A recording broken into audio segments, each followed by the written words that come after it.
नमस्कार, मैं हूं साकेत।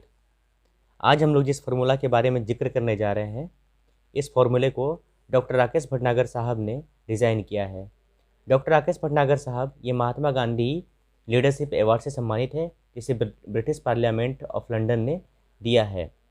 उन्होंने इस फार्मूले को गहन अध्ययन के पश्चात डिज़ाइन किया है। इसके लिए उन्होंने कई पुस्तकों और अनुभवों का उपयोग किया है, फिर उसे संक्षेप में समझाने के उद्देश्य से फार्मूला का शक्ल दिया है। तो हम लोग शुरू करते हैं। आज से करीब 10.5 माह पहले जब लॉकडाउन शुरू हुआ था, उस समय हमने ऐसा ध्यान दिया कि ऑफ़लाइन बिज़नेस ध्वस्त हो गए, ऑफ़लाइन पढ़ाई ध्वस्त हो गई, ऑफ़लाइन ट्रेनिंग ख़त्म हो गए या गिरते उनका ग्राफ गिरते चला गया। अगर तरक्की हुई तो सारे के सारे ऑनलाइन कारोबार में, ऑनलाइन बिज़नेस में, ऑनलाइन मार्केटिंग में, ऑनलाइन टीचिंग में, ऑनलाइन ट्रेनिंग में और भी ऑनलाइन के जितने भी सारे प्रोग्राम्स थे, सब में तरक्की हुई है। तो अब हम लोग शुरू करते हैं इसके बारे में। तो आज का विषय है या आज का है कि ऑनलाइन मार्केटिंग या multi level marketing versus traditional marketing. क्या मतलब हुआ? इसका मतलब हुआ कि मल्टी लेवल मार्केटिंग जो कि आप देखते हैं कि कंपनियां देती है, कंपनी के थ्रू ये काम किया जाता है। आप अपने नीचे चैन बनाते हैं, एक राइट लेग, लेफ्ट लेग, इस प्रकार चैन की एक श्रृंखला बनती है, तो इसे कहते हैं मल्टी लेवल मार्केटिंग। और दूसरा होता है ऑफलाइन मार्केटिंग या ट्रेडिशनल मार्केटिंग, यानी परंपरागत मार्केटिंग। क्या मतलब हुआ? तो परंपरागत मार्केटिंग कहने का तात्पर्य है कि जैसे हम लोग घर में यूज करने वाले बहुत सारे सामान रखते हैं, वो सब सामान कहाँ खरीदते हैं? तो अपने बगल वाले दुकान से, जिसकी हमें ज़रूरत होती है। तो हम अपने बगल के दुकान में जाते हैं, फटाफट सामान खरीदते हैं और अपने घर ले आते हैं। और हमारे पास पहले एकमात्र ही ऑप्शन था, लेकिन अब हमारे पास दूसरा ऑप्शन भी है। ये ऑप्शन क्या है कि बहुत सारी कंपनियां, जो हमारे देश की कंपनियां हैं, ये बहुत सारे सामान बनाती है और ये गुणवत्तापूर्ण भी इनका सामान होता है और उस सामान को भी हम यूज़ कर सकते हैं। अब हम लोग को ये कंपेयर करना है कि इन दोनों में अंतर क्या है। तो बहुत सारे सामान, बहुत सारी सामग्रियाँ, बहुत सारी चीज़ें जो हम उपयोग करते हैं, वो हमारे देश की भी हैं और विदेश की भी हैं। देश की कम है और विदेश की ज़्यादा है। बहुत सारी कंपनियाँ तो ऐसी हैं जो हमारे देश में सामान बेचती है, नाम हमारे देश का लेती है, लेकिन वो सामान विदेशी होता है, वो सामान हमारे देश का नहीं होता है।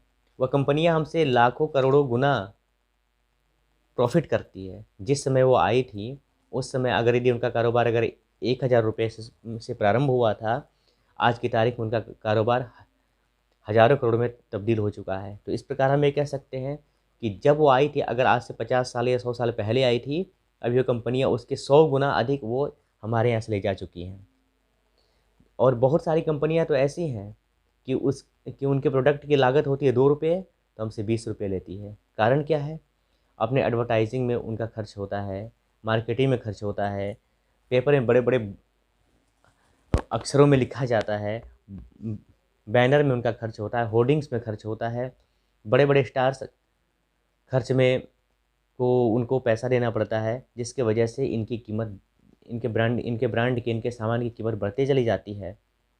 हाँ, इसमें उनको फ़ायदा यह होता है कि उनको अपने सामान को के नाम को ज़्यादा आगे बढ़ाने के लिए ज़्यादा खर्च नहीं करना पड़ता है, मतलब ज़्यादा परेशान नहीं होना पड़ता है, सिर्फ खर्च करके ही काम चला लेती हैं। तो अगर यदि उनके सामान का प्रोडक्शन के समय उनका अगर यदि कीमत लागत 2 रुपये आता है, तो पब्लिक तक पहुँचते-पहुँचते उसका लागत 20 रुपये तक पहुँच जाता है। क्यों? क्योंकि इसमें उनका एडवर्टाइजिंग का कॉस्ट बढ़ जाता है। अब 2 रुपये का सामान हम लोग 20 रुपये में खरीदते हैं। कितनी आश्चर्य वाली बात है। लेकिन अगर यदि हम मल्टी लेवल मार्केटिंग की बात करें, तो ये मल्टी लेवल मार्केटिंग ये एक्स्ट्रा पैसा खर्च नहीं करती है। ये किसी स्टार को ज़्यादा करोड़ों रुपए नहीं देती है कि लीजिए आप मेरे सामान का प्रचार कीजिए। इसका प्रचार कौन करते हैं? तो इसका प्रचार करते हैं इसमें काम करने वाले एजेंट्स, वही इसका प्रचार करते हैं। और लाभ कौन लेता है? लाभ भी एजेंट और उपयोग करने वाले लेते हैं। क्योंकि अगर ये प्रोडक्शन कॉस्ट 2 रुपये आया है, तो पब्लिक तक पहुँचते-पहुँचते 5 रुपये से ज़्यादा आने वाला नहीं। क्योंकि इसमें अब जो भी प्रॉफ़िट हो रहा है, वो प्रॉफ़िट एजेंट के हाथ में आ रहा है। अब कंपनी जब सामान बनाती है तो सबसे पहले एजेंसी में जाता है, बड़े बड़े सप्लाई डिस्ट्रीब्यूटर्स के पास जाता है, डिस्ट्रीब्यूटर्स अपने डाउन लेवल को देते हैं, उसके बाद उनके नीचे को, फिर रिटेलर को, होलसेलर को, रिटेलर को, फिर रिटेलर से के भी नीचे रिटेलर, उसके बाद फिर पब्लिक के हाथ में जाता है सामान। और इस प्रकार सामान की कीमत बढ़ते बढ़ते कहाँ से कहाँ पहुँच जाती है। लेकिन अगर यदि मल्टी लेवल मार्केटिंग के सामान की बात करें तो वो सामान डायरेक्ट कंपनी के बाद सीधे पब्लिक के हाथ में जाती है। तो इस प्रकार हम देखते हैं कि इसका बहुत सारा फ़ायदा पब्लिक को ही होता है। दूसरी बात, बहुत सारे सामान या बहुत सारी कंपनियां हमारे देश की कंपनियां हैं। तो अगर यदि हम अपने देश का सामान खरीदते हैं तो इस प्रकार अपने देश की अर्थव्यवस्था को ही मजबूत करते हैं। जैसे हम अगर यदि किसी देश से घृणा करते हैं और उसके देश के सामान को खरीदते हैं तो ऐसा करने से क्या होता है कि उस उस देश को हम आगे बढ़ाते हैं, उस देश की अर्थव्यवस्था को मजबूत करते हैं और अपने देश की अर्थव्यवस्था को कमज़ोर करते हैं। तो अगर हम चाहते हैं कि हम अपने देश की अर्थव्यवस्था को मजबूत करें तो इसमें भलाई इसी में है कि हम multi level marketing, multi level business के से जुड़ें और उसके प्रोडक्ट को यूज़ करें और इस प्रकार देश की सेवा भी हो जाएगी। अब देखिए, कुछ फ़ायदे ट्रेडिशनल मार्केटिंग के भी हैं, वही कुछ फ़ायदे मल्टी लेवल बिजनेस या मार्केटिंग के हैं। क्या फ़ायदे ट्रेडिशनल के? तो हमें जो भी सामान की ज़रूरत होती है वो हमारे बगल वाली दुकानें मिल जाता है। कभी कभी कुछ कुछ सामान तो सस्ता ही मिल जाता है और इसमें वही सामान मिलेगा जो अब तक मिलता रहा है। यानी कि इसके 3 पॉइंट्स दिखाए गए हैं। पहला पॉइंट है नज़दीक, दूसरा पॉइंट है सस्ता सामान और तीसरा पॉइंट है कि जो मिलेगा वही वही सामान मिलेगा जो अब तक मिलता रहा है। अब हम लोग जिक्र करते हैं मल्टी लेवल बिजनेस की। तो अब हमारे पास ये एक दूसरा ऑप्शन है। क्या ऑप्शन है? कि यहाँ पे जो भी सामान आपको मिलेगा वह सामान अच्छी क्वालिटी का मिलेगा। क्योंकि बहुत सारे लोग ऐसे हैं कि इन कंपनीज़ के सामान के बारे में जानते नहीं हैं। तो यहाँ कोई भी कंपनी अपने आप को इस्टेब्लिश करने के लिए वो चाहेगी तो इसके लिए उसकी पहली शर्त ये होगी, उसका सामान अच्छी क्वालिटी का होना चाहिए। अब देखिए, दूसरा पॉइंट ये है कि हमको ये सब सामान, उसके सामान को सिर्फ बेचना ही नहीं है, पहले उन सामान को हमें यूज करना है। जब हम यूज करेंगे तो हमें महसूस होगा कि सामान की गुणवत्ता कैसी, क्वालिटी क्या है। जब हम सामान को यूज करेंगे तो हम एक अच्छा कस्टमर बनेंगे, एक अच्छा गुड कस्टमर बनेंगे। और जब हम अच्छा गुड कस्टमर बन जाएंगे तो अब हमें दूसरों को गुड कस्टमर बनाने में सुविधा होगी। अब देखिए, जहाँ ट्रेडिशनल बिजनेस में क्या है कि हमें किसी तरह के रजिस्ट्रेशन की ज़रूरत नहीं होती है, वहाँ इस मार्केटिंग में हमें रजिस्ट्रेशन की ज़रूरत होती है। हमें एक आईडी मिल जाता है और इस प्रकार हम देखते हैं कि हम उसके रजिस्टर्ड कस्टमर बन जाते हैं।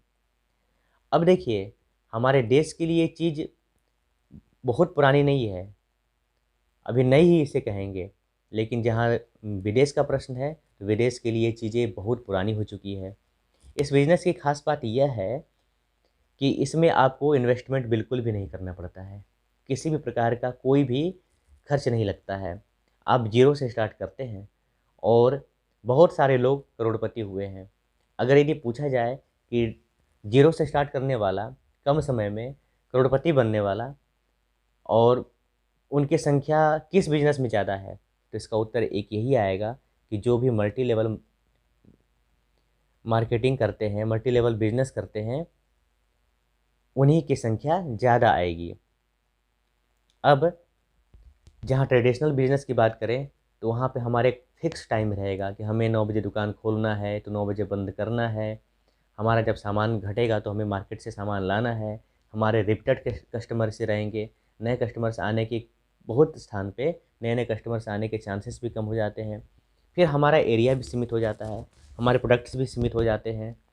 लेकिन अगर यदि हम ऑनलाइन प्लेटफ़ॉर्म पे पहुँच जाते हैं, एलएमएल बिज़नेस शुरू कर देते हैं, तो हम कम से कम ऑल ओवर इंडिया अपने प्रोडक्ट को सेल कर सकते हैं। ऑल ओवर इंडिया अपने प्रोडक्ट का को ट्रेड के रूप में हम ला सकते हैं। ऑल ओवर इंडिया में अपने ग्राहक बना सकते हैं। अच्छा, इसमें हमारी समय की भी कोई सीमा नहीं होगी। जब हमारी मर्ज़ी हो जाएगी हम अपना काम शुरू कर सकते हैं। हम चाहे जहाँ रहें, अगर यदि हमारे पास हमारे हाथ में एक स्मार्टफोन है तो अपना काम कर सकते हैं, चाहे तो रात को भी कर सकते हैं, चाहे सुबह में भी कर सकते हैं। हमें नए नए स्किल्स डेवलप होंगे, हमें नए नए प्रकार के कस्टमर्स मिलेंगे, हमारा अनुभव बढ़ेगा, हमारा अध्ययन बढ़ेगा, तो हमें आमदनी का एक और शानदार अवसर प्राप्त होता है। अगर यदि हम रोज़ 1 घंटे या 2 घंटे का समय खर्च करके अगर सीखते हैं, तो ये आमदनी हज़ारों रुपये से शुरू होकर आपकी क्षमता के अनुसार बढ़ती रहेगी, बढ़ती रहेगी, बढ़ती रहेगी।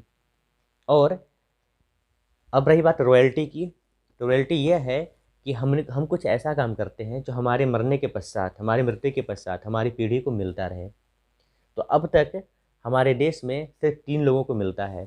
पहला है वैज्ञानिक, यानी कि वैज्ञानिक जब भी किसी चीज़ की खोज करते हैं या कोई प्रोडक्ट बनाते हैं, तो उसमें उनका एक परसेंटेज उनके परिवार को मिलता रहता है, उनके बाद भी उनको मिलता रहता है। दूसरा नाम है लेखक का, कि जितनी किताबें उनकी बिकती हैं, हर किताब पे उनको रॉयल्टी मिलती है। तीसरा नाम है गायक का, कि जितने भी उनके सीडीज़ वगैरह बिकते हैं, सब पे उनको रॉयल्टी जाती है। लेकिन चौथा नंबर है एलएमएल मार्केटिंग का, कि इसमें हमें रॉयल्टी मिलती ही रहती है, मिलती ही रहती है, और ये आमदनी पीढ़ी दर पीढ़ी चलती रहती है। दूसरी बात यह है कि हमारे ऑफलाइन में भी बहुत सारे मेंबर्स होंगे, हमारे अपलाइन में भी बहुत सारे मेंबर्स होंगे। तो हमारे जूनियर्स की भी संख्या बहुत ज़्यादा और हमारे सीनियर्स की भी संख्या बहुत ज़्यादा। तो यहाँ पे हमें सीखने का बहुत ही शानदार सा ऑफ़र मिलता है। हमें बहुत ही अच्छा चांस मिलता है कि हम अपने स्किल्स को डेवलप कर सकें, स्किल्स को बढ़ा सकें।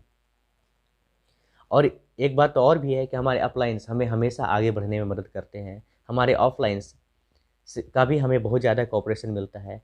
अगर यदि हमारे ऑफलाइन में 5-6 मेंबर्स भी शानदार मिल गए, तो हमें बहुत आगे बढ़ने में बहुत ज़्यादा समय नहीं मिलता है। अब 13वें पॉइंट की बात करते हैं, तो इसमें समय-समय पर हमें सम्मान मिलता है। हम जितना ज़्यादा प्रोग्रेस करते हैं, उस हिसाब से हमें मान-सम्मान और पैसा सब कुछ मिलता है। अगर यदि हम लगातार कुछ सालों तक परिश्रम करते हैं, तो इसके बाद एक वक़्त ऐसा आता है कि पैसा भी कई जगह से आना प्रारंभ हो जाता है, और उस वक़्त हमारे पास समय भी होगा, क्योंकि हम बैठे हैं लेकिन हमारे लिए कोई और काम कर रहा है। हम कहीं घूम रहे हैं और हमारे लिए हमारे डाउन लाइन में काम चलता जा रहा है। तो इस प्रकार जब हमारा आर्थिक लेवल जब आगे बढ़ता है, आपने देखा होगा कि एक सर्विस करने वाले का बच्चा बैट बॉल से खेल रहा है और वहीं एनिमल मार्केटिंग करने वाले का बच्चा लैपटॉप पर खेल रहा है। तो उस स्थिति में हम देखते हैं कि लाइफ को एंजॉय करने के लिए एक शानदार सा ऑफ़र है। अब हमारे पास दोनों ऑप्शन हैं, एक तो ट्रेडिशनल बिजनेस का भी ऑप्शन है, दूसरा एनिमल बिजनेस का भी ऑप्शन है। तो अब हमें चाहिए कि हम इसको कंपेयर करके देख लें कि हमें कौन सा अच्छा है। हम चाहे तो दोनों एक साथ कर सकते हैं और धीरे धीरे अपना टाइम को हम बढ़ा भी सकते हैं। तो अब यदि आपको इस काम के संदर्भ में किसी भी प्रकार की परेशानी आ रही है, तो घबराने की बात नहीं है। हमारे सर डॉक्टर राकेश भटनागर साहब इसकी ट्रेनिंग देते हैं, और वो अपने ट्रेनिंग में बहुत सारी बातें सिखाते हैं, जैसे reading skill, writing skill, questioning skill, drawing skill, picturization skill, conceptual skill, concept को समझने का skill, mind processing, thinking processing, understanding processing, imagination processing, implementation processing. Syllabus को कंप्लीशन का आर्ट सिखाते हैं। इंटरेस्ट इन स्टडीज स्किल को develop करते हैं। रैपिड कैचिंग पावर को बढ़ाते हैं। इनोवेटिव थिंकिंग को भी बढ़ावा मिलता है। प्रॉब्लम सॉल्विंग नेचर बन जाता है और क्रिएटिव एटीट्यूड डेवलप हो जाता है। इससे होता है क्या कि ईज़ ऑफ लर्निंग, यानी समझने में सुविधा होती है। स्ट्रेस फ्री स्टडीज़ भी होने लगती है। फेयरलेसनेस बढ़ता है। ये पब्लिक स्पीकिंग स्किल्स को डेवलप करती है। वीडियो मेकिंग स्किल्स को बढ़ावा मिलता है। हाई विजुअलाइजेशन हो जाता है। डिटर्मिनेशन बढ़ जाता है। फिर अगर यदि आप बच्चे हैं और आप ट्रेनिंग ले रहे हैं, आप विद्यार्थी, आप ट्रेनिंग ले रहे हैं, तो आपकी ट्यूशन की रिक्वायरमेंट नहीं होती है। आपके अंदर टीम बिल्डिंग एबिलिटी आ जाती है। लीडरशिप स्किल डेवलप होता है। सेल्फ मोटिवेशन जगता है और सेल्फ इम्प्रूवमेंट होने लगता है, जिससे सेल्फ डिपेंडिंग हो जाती है। और ये सब सर आपको सिखाएंगे। सेल्फ अवेयरनेस स्किल डेवलप होता है। फिर फेलियर हैंडलिंग स्किल आपको आ जाती है। कोलैबोरेटिव आपका नेचर बन जाता है। कम्युनिकेशन स्किल को डेवलप किया जाएगा। इसके बाद आपको टाइम मैनेजमेंट सिखाया जाएगा, लाइफ मैनेजमेंट सिखाया जाएगा, वेस्टेज मैनेजमेंट सिखाया जाएगा, रिलेशनशिप हैंडलिंग स्किल आपको सिखाया जाएगा, सेल्फ डायरेक्टेड पर्सन आपको बनाया जाएगा, ट्रेजर मैनेजमेंट सिखाया जाएगा, रिस्क मैनेजमेंट सिखाया जाएगा, फिर आपको बजटिंग सिखाई जाएगी, प्लानिंग सिखाई जाएगी, किचन मैनेजमेंट सिखाया जाएगा, लाइफ मैनेजमेंट सिखाया जाएगा। तो इस प्रकार हम देखते हैं कि अपने ट्रेनिंग क्लास में डॉक्टर राकेश भटनागर साहब हमें बहुत सारी चीज़ें सिखाते हैं। और रही बात इसकी फ़ी की, तो इसकी फ़ी उतनी है कि एक गरीब विद्यार्थी एक माह का जो ट्यूशन से जो अर्न करता है उससे भी कम इसकी फ़ी है। तो हमें चाहिए कि हम इस सुनहरे अवसर का लाभ उठाएं और अपने इस बिजनेस को सीखें। आज के लिए इतना ही, धन्यवाद।